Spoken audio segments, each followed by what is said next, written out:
umaga po. Ang inyong lingkod, si Chef Roy. Gaya ng lagi ko po sinasabi, sa umaga, kape. At sabay ko po yung pag-aaral ng salita ng Diyos. May mga napanood po ako sa YouTube, sa Facebook na nagdidebate po. Kumana pa ng binyo na para magdebate, yung malaking aranita, mahal yung bayad doon para magdebate. Ang pinagdebatehan po nila, kung ano daw ang totoong pangalan ng Diyos Ama na makapangyarihan sa lahat. Kasi po ang nakasulat pong pangalan ng Diyos Ama na makapangyarihan sa lahat, mababasa po natin sa Old Testament, YHWH. Nilagyan po nila ng vowels, yung nilagyan nila ng A, I, E, o mga gano'n, nilagyan nila.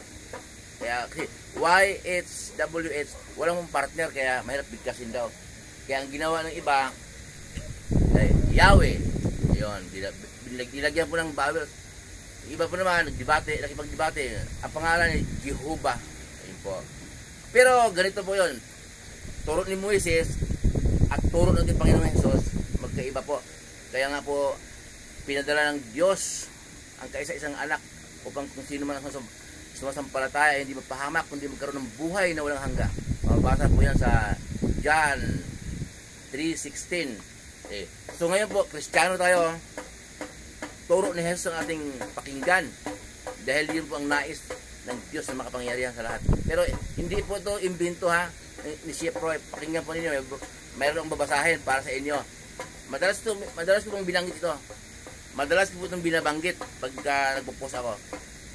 Mateo 17:5 po. Ito. Habang nagsasalita pa si Pedro, nililiman sila ng napakaliwanag na ulap. Mula rito may tinig na nagsabi, ito ang minamahal kong anak na lubos kong kinalulugdan. Pakinggan ninyo siya. Napakalinaw po noon. Napakalinaw po. Sinong babasag dito? Ang salita po noon, tinig mula sa langit. Diyos Ama na makapangyarihan sa lahat ang nagsalita. Ang tinutukoy niyang anak, si Jesus. Pakinggan din daw natin ang turo ni Jesus. Okay? Anong turo po ni Jesus? Ang turo po ni Jesus ganito. Ganito kayo kung manalangin. Ama naming nasa langit ka. Okay. Ama. Tinuro na sa atin, Ama ang tinatawag sa Diyos. Sinabi ni Jesus, madalas yun. Mayroon pa siyang sinabi na, mahal kayo ng inyong Ama na nasa langit. O, yung mga may relasyon sa Diyos, bago kayo humiling sa inyong Ama, alam na ng Ama kung ano ang inyong kailangan bago pa kayo hihiling. Okay? Tinuro din niya, humiling kayo sa Ama sa aking pangalan. Okay? Ama po yung tinuro ni Jesus Di ba po ang gusto ng Diyos Ama na makapangyarihan sa lahat, sundin natin ang turo ni Jesus. Di yung turo ni Jesus ating sundin. Tawagin natin yung Ama, yung Diyos na makapangyarihan sa lahat. Huwag natin mag-imbento pa na mag-debate pa, lagyan natin ng vowels yung Y, H, W, H. Kasi po talagang mahirap bigkasin yung pangalan ng Diyos Ama na makapangyarihan sa lahat. Banal yun Yung pang tinig niya, para din kulog mahirap din intindihin. Hirbyo yun Tayo naman hindi man hirbyo, lalo Pilipino tayo. Salitang hirbyo yun, huwag na natin guluhin ang ating isip. So, turo ni Jesus natin pakinggan. Nasabihan pa tayong Kristiyano kung ibang turo naman ang pakinggan natin. Yung mga turo na yan, matagal nang nakaakyat si Jesus yan sa langit. Matagal na, wala na kanyang mga alagad, mga turo na yan. Kaya ang pangalan po ng Diyos Ama na mga pangyarihan sa lahat, iyon ang turo ni Jesus. Tawagin natin yung Ama. Kaya kung manalangin po tayo, aming Diyos na makapangyarihan sa lahat, Ama, sa pangalan ng anak na aming Panginoong Jesus, una muna hingi ng tawad. Inamin ko po na ako'y lubha pong nagkasala sa isip, sa salita, sa gawa, sa aking maraming pagkukulang sa iyo, Ama. Dala ng aking kahinaan. Tapos pasalamat. Salamat po, Ama, sa maghapon kong galawan. Ingat mo sa akin at sa aking pamilya, kalakasan, sa work na pinagkaloob mo sa akin. Salamat po, Ama, sa mga biyaya araw-araw. O yun. At hihiling ka ngayon kung anong gusto mong hilingin.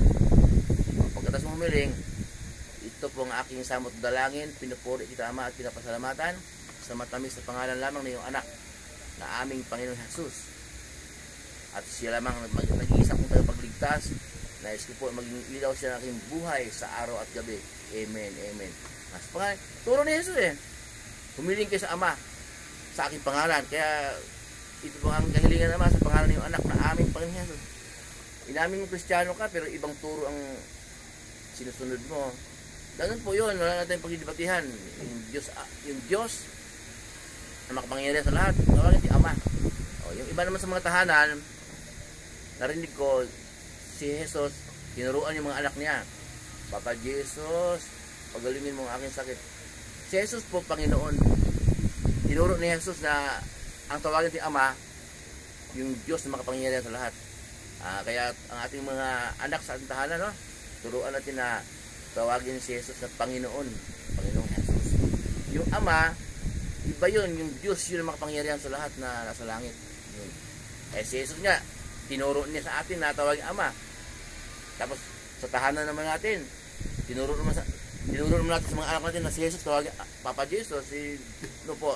Yan po ang tamang pagsamba, yung turo ni Jesus ang ating pamumuhay araw-araw. Muli pong yung lingkod, si Chip Roy. Pagpapalain po tayo ng Diyos. Sasamahan kayo kahit saan kayo pupunta. Mga trabaho pinasukan ninyo, kahit anong negosyo ninyo, anong pinagkikitaan sa buhay, ayon sa kalooban ng Diyos, yung parehas po. Walang halong pandaraya. Pagpapalain po kayo ng Diyos.